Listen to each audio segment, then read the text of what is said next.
আমাদের কি বলেছে,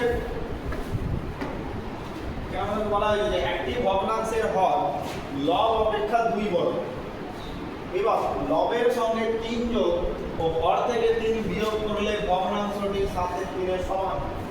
আমরা এখন আপাতত এইটুকুটা আমরা এখন ভাবি, এইটুকুটা নিয়ে একটা ভগ্নাংশ বলেছে যে ভগ্নাংশটার হর লব অপেক্ষা 2 বড়। মানে একটা ভগ্নাংশ দেখতে কেমন হয়, এরকম হয় একটা ভগ্নাংশ দেখতে, হ্যাঁ। এইবারে আমাদের এখানে কি বলেছে যে হর লব অপেক্ষা 2 বড়, তার মানে উপরে যদি আমাদের 3 থাকে তাহলে নিচে আমাদের 5, তার কারণ উপরেরটা লব আর নিচেরটা হর। আমাদের এখানে বলা আছে যে হর মানে এই নিচেরটা উপরেরটা থেকে 2 বেশি, তার মানে এই 3 এর সাথে 2 যোগ করলে তো আমরা 5 পাচ্ছি। তাহলে আমরা এরকম একটা তাহলে একটা ভগ্নাংশ ধরি, তাহলে আমরা লিখি যে ধরি ভগ্নাংশটির লব,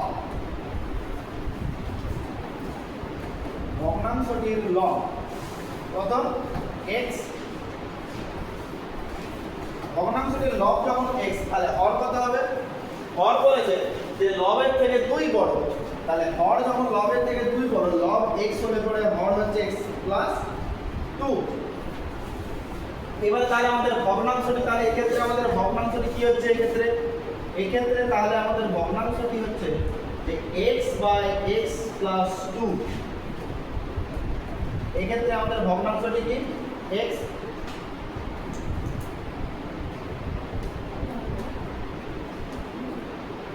x বাই x প্লাস 2। এই ক্ষেত্রে আমাদের ভগ্নাংশটি। এবারে কি বলেছে যে লবের সঙ্গে 3 যোগ করতে বলেছে, তাহলে আমরা লবের সাথে আমরা 3 যোগ করি, তাহলে লব কত, লব হচ্ছে x, x এর সাথে 3 যোগ হয়েছে। এবারে বলেছে হর থেকে 3 বিয়োগ করলে, তাহলে হর থেকে আমরা 3 বিয়োগ করি, হর কত ছিল, হর ছিল x প্লাস 2,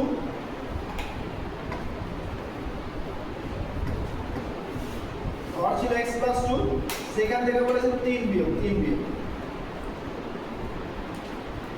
হয়েছে। তাহলে এখন যে ভগ্নাংশটা তৈরি হয়েছে সেই ভগ্নাংশটা আমাদের কার সাথে সমান বলেছে, না তো 7/3 এর সাথে সমান হয়েছে। তাহলে এটা আমাদেরকে যেহেতু বলে দেওয়া ছিল না, এটা আমাদেরকে একটা শুধুমাত্র একটা শর্ত বলে দেওয়া ছিল, তাই আমরা এখানে লিখছি শর্তাংশ হয়েছে। এবার আমরা কি করব, এবারে আমরা এই কোণা গুণ করব আর এই কোণা গুণ করব, মানে a বাই b সমান c বাই d হয়ে আছে। এবার এটাকে আমরা এই কোণা কোণি আর এই কোণা কোণি গুণ করব, ঠিক আছে। তাহলে এখন আমরা গুণ করি, এখন যদি আমরা গুণ করি তাহলে এই 3 এর সাথে x প্লাস 3 এর গুণ হবে, তাহলে 3 গুণ x প্লাস 3 সমান এটার সাথে এটার গুণ হবে, তাহলে 7 গুণ x। আচ্ছা, এই টুকুটার ফলাফল কত হবে, প্লাস 2 আর মাইনাস 3 মাইনাস 1, তাহলে হলো x 7 ইনটু x মাইনাস 1 সমান হচ্ছে 3x প্লাস 9 সমান 7x মাইনাস 7 সমান x গুলোকে সবকে একদিকে নিয়ে আসছি, 3x 7x টা এদিকে চলে এলো, হয়ে গেল মাইনাস 7x সমান এই পাশে আগে থেকে ছিল মাইনাস 7, 9টাকে ওই পাশে নিয়ে গেলাম, হয়ে গেল মাইনাস 9 সমান 16 মাইনাস 16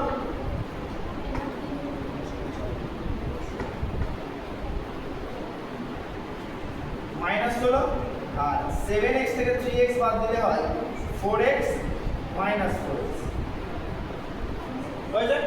এবারে এই মাইনাস 4টা x এর সাথে কি হয়ে আছে, মাইনাস 4টা x এর সাথে গুণ হয়ে আছে, তাহলে সেই গুণটা যদি ওই পাশে চলে যায় তাহলে আমাদের তাহলে গুণটা কি হয়ে যাবে, ভাগ। তাহলে minus 16 by minus 4, minus minus কেটে গেল, আর এখানে এই 4 এর সাথে এই 16 সমান পেলাম আমরা 4। তাহলে আমরা পেয়েছি x এর মান আমরা কত পেয়েছি, x এর মান আমরা পেয়েছি 4। তাহলে এখন ভগ্নাংশটি কত আমরা লিখতে পারবো? তাহলে অতএব ভগ্নাংশটি হলো ভগ্নাংশটা আমাদের কত ছিল? x by x plus 2। তাহলে x এর মান পেয়েছি 4, নিচে 4 যোগ 2 সমান 4 এর 6। এটাকেও আমরা উত্তর লিখতে পারি, কিংবা এদের মধ্যে একটা কাটাকাটি করে দিয়ে 2 বাই 2 এটাকেও আমরা উত্তর লিখতে পারি।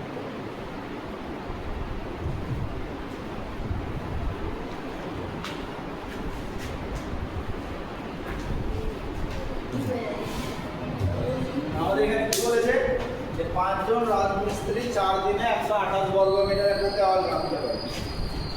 হবে 10 জন রাজমিস্ত্রি 320 বর্গ মিটার দেওয়াল গাঁথতে কতদিন সময় লাগবে? তো এটা সিম্পল আছে, বৈদিক নিয়ম। কি নিয়ম? বৈদিক নিয়ম। একদিকে আমরা লিখবো রাজমিস্ত্রি, একদিকে আমরা লিখলাম রাজমিস্ত্রি যার সংখ্যা দেওয়া আছে জন, আর একদিকে আমরা লিখবো কাজ বা হচ্ছে দেওয়াল, লিখলাম দেওয়াল। এই দেওয়ালটা লেখা আছে আমাদের বর্গ মিটারে, বর্গমিটার। আর আরেকটা হচ্ছে সময়, সময় আমাদের দেওয়া আছে দিন।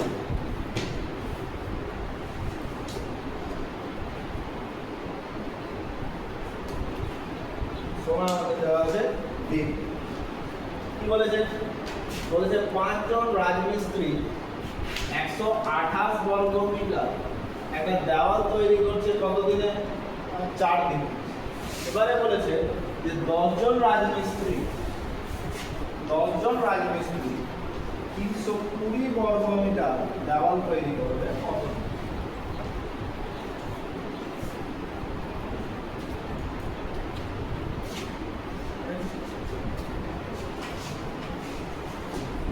তাহলে আমরা যেমন করে লিখি তেমন করে আমরা যে লিখছি আগে, 5 জন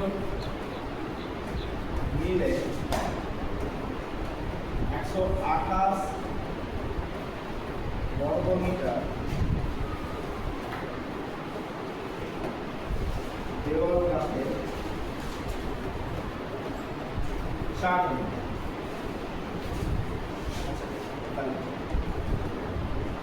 5 জন মিলে 1 বর্গ মিটার দেওয়াল তুলতে কম দিন সময় নেবে না বেশি দিন সময় নেবে? কম দিন নিশ্চয়। তাহলে 4 বাই হলো 128। এবারে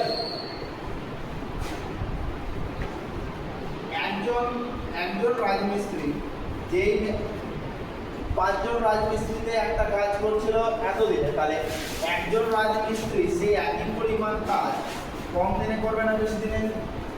বেশি দিনে। তাহলে হবে 4 গুণিত 5 নিচে 128।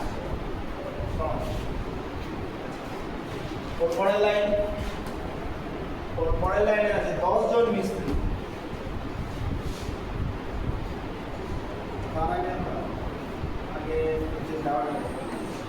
একজন মিস্ত্রি 320 বর্গ মিটার দেওয়াল গাঁথতে এবারে কম দিন সময় লাগবে না বেশি দিন? নিশ্চয়ই বেশি দিন, কাজের পরিমাণ বেড়ে গেছে। তাহলে 320 এত দিন। এবারে ওই 320 মিটার বর্গ মিটার যে দেওয়ালটা ছিল সেটা 10 জনে মিলে গাঁথছে।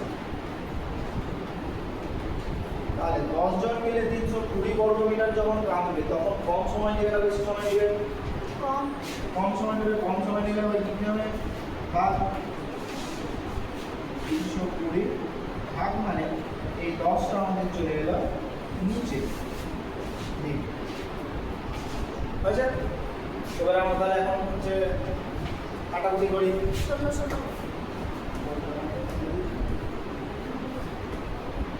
প্রথমে এইখানে 320 শূন্য 10 শূন্য ক্যান্সেল, 320 শূন্য 10 শূন্য ক্যান্সেল। এবারে 32 কে আমরা যদি 4 দিয়ে আমরা যদি কাটি তাহলে হয় 128। 32 এর সাথে 4 গুণ করলে হয় 128। আর এইখানে এই 4 আমাদের কেটে গেল। আর আমাদের দিন কত হলো?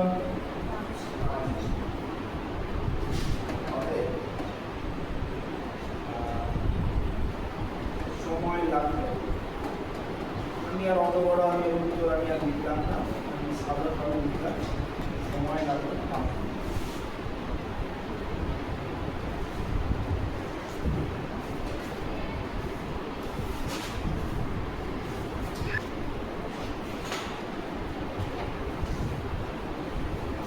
আচ্ছা, কিছুজন মানুষ কতদিন কাজ করবে সেটাই তো মোট কাজ।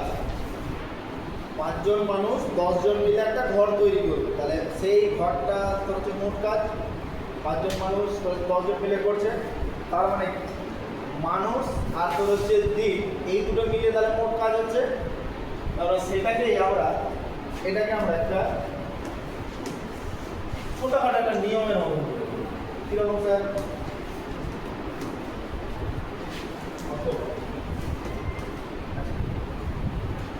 আমরা মানুষকে আমরা লিখছি এম দিয়ে, দুই জায়গায় মানুষের কথা বলেছে, তাই আমরা এক জায়গায় লিখছি M1 আর এক জায়গায় লিখছি M2। M1 এর মান কত বলেছিল প্রথমে? 5 জন, পরে কতজন লোক লাগিয়েছিল? 10 জন। হয়েছে? দিন সংখ্যাকে আমরা লিখছি D, এখানেও দিন সংখ্যা ডবল। প্রথমে দিন সংখ্যা কত ছিল? 4 দিন, পরের দিন সংখ্যাটা আমাদেরকে বের করতে হবে। হয়েছে? এবারে এই মানুষ আর দিন মিলে যতটা করবে সেটাই তো কাজ। তাহলে সেই কাজকে আমরা লিখছি W দিয়ে। তো সেই কাজের পরিমাণটা আমাদের এখানে দুই জায়গায় দেওয়া আছে। এক জায়গায় লিখলাম W1 যার মান বলে দেওয়া আছে 128, আর এক জায়গায় বলে দেওয়া আছে W2 যার মান বলে দেওয়া আছে 320। আমি এক্ষুনি বললাম যে মানুষ যতদিন কাজ করবে এদের গুণফলটাই তাহলে মোট কাজ। একই না? এক্ষুনি বললাম। তাহলে এই ডব্লিউটাকে এই পাশে নিয়ে যদি আমি আসি, তাহলে মানুষের সাথে দিন গুণ করলে পরে কাজটা যে ভাগ হয়ে যায়, কি তাই তো? কিন্তু এর বদলে আমরা এখানে কি লিখেছি? আমরা এখানে লিখেছি M1D1, তাহলে এখানেও হবে M1D1, এখানে হবে W1, কি তাই তো? যেমন সেটা আমরা এখন আমাদের লিখি। কি লিখবো না? তো M1 প্রথম দিকে মানুষ, আমাদের যতজন মানুষ কাজ করছিল সেই মানুষের পরিমাণ, যত দিন করেছে আমাদের কাছে তার পরিমাণ, এইটা মোট কাজটা। এটা একই রকম ভাবে আবার আমরা এই পাশেও লিখছি সেকেন্ড টাইম আমাদের যতজন কাজ করেছিল, যত দিন কাজ করেছিল বাই মোট কাজটা যতটা হয়েছে। এবারে আমাদের এখানে কি বের করতে বলেছে? আমাদের এখানে বের করতে বলেছে D2, মানে দিন সংখ্যা কত। তাহলে M1 এর মান কত? M1 এর মান 5, D1 এর মান কত? 4, বাই আমাদের W1 এর মান কত? 128, সমান M2 এর মান কত? 10 গুণ D2 এর মান বের করতে বলেছে, তাই এটা D2 থেকে গেল। তারপরে W2 এর মান বলেছে 320। হয়েছে? এবার দেখো এইখানে আমরা এই 10 এর এই শূন্যর সাথে আমরা কাটাকাটি করে দিলাম। হয়েছে? তাহলে পরের লাইন আমাদের কি হচ্ছে? 5 গুণিত 4 নিচে 128 সমান D2 বাই 32।